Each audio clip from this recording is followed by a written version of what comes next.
Wow, PlayStation have just announced some news about their upcoming second generation VR headset. And frankly, it's the biggest piece of VR news since the Quest 2. And here's why. So if you remember last year, PlayStation announced they are working on the PlayStation VR 2. And soon after that they released an image of their controllers. This alone got people excited, as gone were the LED balls used for tracking, which means they were using alternative tracking methods. Fast forward to this year, and they have just announced the specification for their Gen 2 headsets. And without sugarcoating it, it's potentially a generation ahead of the Quest 2. See, the original headset, while great at the time, had many flaws. It was low resolution by today's standards, and had very limited tracking features. I went from walking and moving with relative freedom with the HTC Vive to an almost static experience with the PlayStation VR. So as part of their new announcement, the headset does in fact have inside-out tracking, just like the Quest 2, which is excellent news. And also a 4K OLED display capable of 120Hz.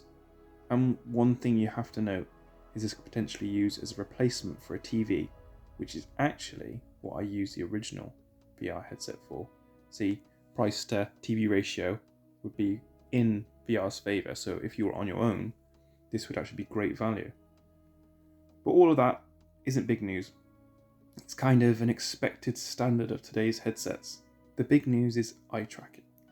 Yes, the new PlayStation VR will have eye tracking, and this is really big news. Eye tracking, for those who don't know, allows you to interact with the virtual world in a whole new way. For example, just by looking at an object, you could summon it towards you, just like telekinesis. But again, this, in my opinion, isn't the best feature of eye tracking.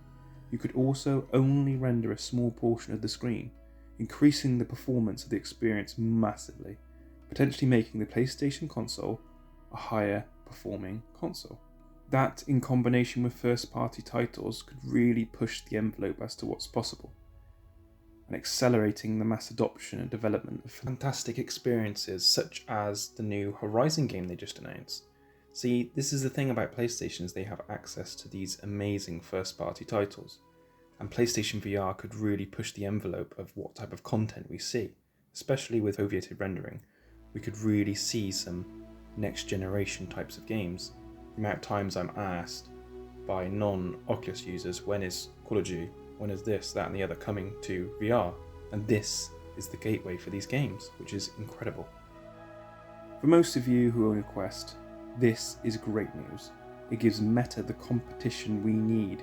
This will accelerate the advancement of virtual headsets to reach full saturation of the market and give us the experiences we could only dream of. Just a short one today. This was just a small announcement I saw and I just really wanted to talk about it. If you like the content, please subscribe and check out my other videos. Thank you.